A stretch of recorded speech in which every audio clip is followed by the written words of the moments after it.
గౌరవ సభాధ్యక్షులు సోదరిమణి సవితా ఇందరెడ్డి గారికి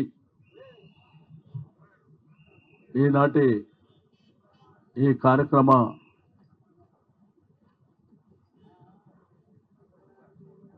హరీష్ ఆధ్వర్యంలో జరిగే ఈ కార్యక్రమంలో గౌరవ పెద్దలు ప్రతిపక్ష శాసన మండలిలో ప్రతిపక్ష నాయకులు మధుసూదనాచారి గారు, గౌరవ అన్న గంగుల కమలాకర్ గారికి, మల్లారెడ్డి గారు, మహమూద్ అలీ గారు, పెద్దలు స్వామి గౌడన్న గారికి, గౌరవ శాసనసభ్యులు సంజయ్ గారు, కౌశిక్ రెడ్డి గారు, వివేక్ గారు, కృష్ణారావు గారికి, కాలేరు వెంకటేశన్న గారు, గోపాలన్న గారికి, శాసన మండలి సభ్యులు నవీన్ రెడ్డి గారు, నరేందర్ రెడ్డి గారికి, లక్ష్మారెడ్డి గారు, యువ నాయకులు మిత్రులు కార్తిక్ రెడ్డి గారికి, మిగిలిన నాయకులకు, ఐదర్శ కోట ప్రజలకు అందరికీ, మీడియా మిత్రులకు నమస్కారాలు తెలియజేస్తూ, మీ అందరూ ధైర్యంగా ఉండవలసినటువంటి అవసరం ఉన్నది. 6 నూరైనా ఒక్క ఇల్లు కూడా కులగొట్టకుండా ఆపే బాధ్యత మాది అని చెప్పి నేను ఈ సందర్భంగా తెలియజేస్తా ఉన్నాను. చాలా చూసిన మీ తాటాకు చప్పులని. మనకు స్వాతంత్రం వచ్చి 75 సంవత్సరాలు అవుతుంది. బట్ ఈ మూసీ రివర్ కానీ, ఈ ప్రాంతం కానీ, బాపుఘట్ ప్రాంతం కానివ్వండి, అదేవిధంగా చెదర్గఢ్ ప్రాంతం కానివ్వండి, కొన్ని 50-60 సంవత్సరాల క్రితం, కొంత అయితే 70-80 సంవత్సరాల క్రితమే ఇక్కడ నివాసం ఏర్పాటు చేసుకున్నాం.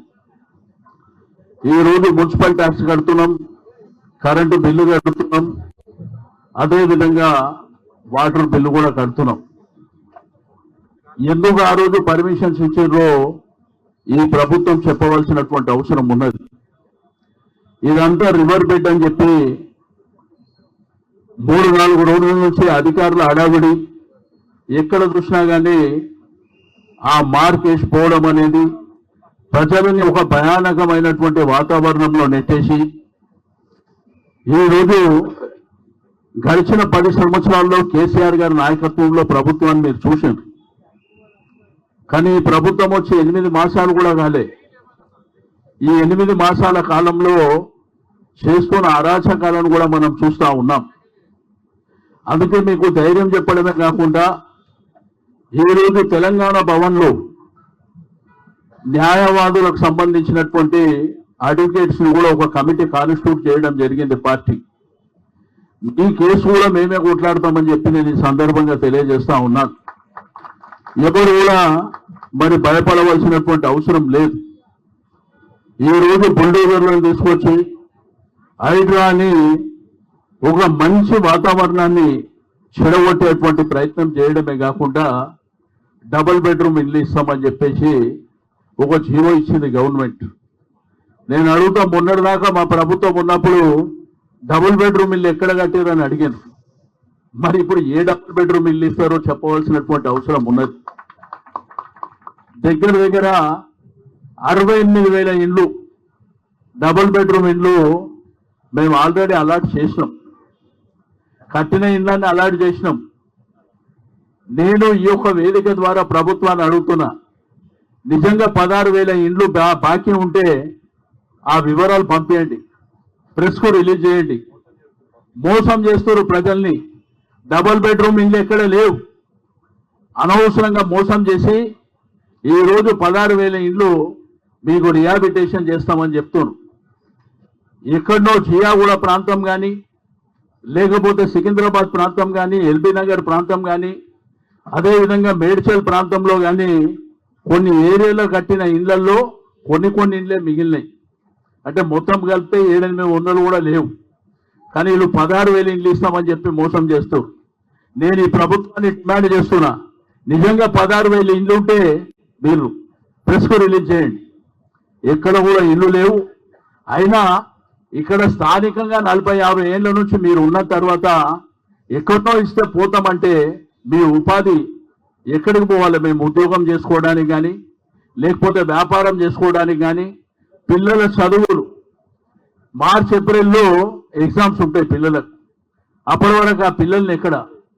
కానీ చాలా మంది ఒక భయానకమైనటువంటి వాతావరణంలో, నిన్ననే ఒక తల్లి మరి గుండె నొప్పి వచ్చి చనిపోవడం, కొంతమంది సూసైడ్ చేసుకొని చనిపోవడం, కొంత భయానకమైనటువంటి వాతావరణంలో మరి ప్రజలు ఎక్కడ చూసినా సోషల్ మీడియాలో చూస్తే ఇదే కనిపిస్తుంది. నేను బీఆర్ఎస్ పార్టీగా మీ అందరికీ మేము హామీ ఇచ్చేది ఒకటే, మేమున్నాము, మీరు అధైర్యపడకండి, ధైర్యంగా ఉండండి. ఈ రోజు నుంచి మీరు ధైర్యంగా ఉండండి. మేము చట్టపరంగా న్యాయపరంగా కొట్లాడేది డెఫినెట్ గా కొట్లాడతాం. రెండోది, ఎక్కడికక్కడ మా పార్టీ కానివ్వండి, మా ఎమ్మెల్యేలు కానివ్వండి, మా నాయకత్వం కానివ్వండి, మేమే కొన్ని ఏరియాలు పంచుకొని ఆ ఏరియాలలో మీతో పాటు మేమే ఉండడానికి కూడా సిద్ధంగా ఉంటాం. కానీ మీ మీద ఎటువంటి ఇబ్బంది ప్రభుత్వం తలపెడితే ఏడికైతే ఆడికి కొట్లాడడానికి మేము సిద్ధంగా ఉన్నామని చెప్పి నేను ఈ సందర్భంగా తెలియజేస్తా ఉన్నాను. ఎందుకంటే ప్రజాస్వామ్యం లోపల ప్రభుత్వాలు వస్తుంటాయి, పోతుంటాయి. ఒక మంచి పరిపాలన ఇవ్వడానికి ప్రయత్నం చేయాలి. రేవంత్ రెడ్డి గారికి చిన్న వయసులో ఒక ముఖ్యమంత్రి అయ్యేటువంటి అవకాశం వచ్చింది. మీ నుంచి ప్రజలు కోరుకుంటుంది బ్రహ్మాండమైనటువంటి పరిపాలన కోరుకుంటారు. కానీ ఈ విధంగా అరాచకాలు చేసి ప్రజల్ని భయభ్రాంతులకు గురి చేసి వాళ్ళకి నిద్ర లేకుండా చేయడం అనేది ఇది మీకు శ్రేయస్కరం కాదు అని చెప్పి నేను ఈ సందర్భంగా తెలియజేస్తా ఉన్నాను. కాబట్టి మీ అందరికీ నేను కోరుకునేది ఒకటే, ఎవరైతే ఈ యొక్క మూసీ రివర్ ప్రాంతంలో ఈ సరౌండింగ్ లో ఉన్నటువంటి ప్రజలకు, ఆ చుట్టుపక్కల మూసీ రివర్ కు సంబంధం లేని ప్రజలు కూడా వీరికి కూడా సహకరించవలసినటువంటి అవసరం ఉన్నది. మన ప్రాంతంలో కొంతమంది ప్రజలకు ఇబ్బంది జరిగితే ఈ చుట్టుపక్కల ప్రాంతాల వాళ్ళు కూడా వాళ్ళకు అండగా నిలబడవలసినటువంటి అవసరం ఉన్నది. నేను మీడియా మిత్రులకు కూడా తెలియజేస్తా ఉన్నాను, మీరు ఎప్పటికప్పుడు ఈ ప్రజలకు మరి చేరువుగా ఉండి వాళ్ళకి ధైర్యాన్ని ఇవ్వవలసినటువంటి అవసరం ఉన్నదని చెప్పి నేను ఈ సందర్భంగా తెలియజేస్తా ఉన్నాను. ఈ రోజు నుంచే మరి హరీష్ రావు గారి నాయకత్వంలో మేమందరం బయలుదేరినాం. ఇక అన్ని ప్రాంతాలు పర్యటన చేస్తాం, ప్రజలకు ఒక భరోసా ఇస్తాం. ఈ ప్రభుత్వం వెనక్కి తగ్గే వరకు వదిలిపెట్టే సమస్యనే లేదు అని చెప్పి నేను ఈ సందర్భంగా తెలియజేస్తా ఉన్నాను.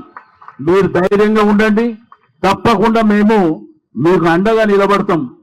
మేము 10 సంవత్సరాల పరిపాలనలో ప్రజలకు ఏను మేలు చేయాలనో మేము ఆలోచించినమే తప్ప కీడు చేయాలి, హాని చేయాలి అనేటువంటి ఆలోచన మా ప్రభుత్వంలో ఏ రోజు కూడా మనం చేయలే. ఒక కళ్యాణ లక్ష్మి ఇచ్చినాం, ఒక పెన్షన్ ఇచ్చినాం, పేదవాళ్ళ కోసం అనేకమైనటువంటి కార్యక్రమాలు చేసినాం.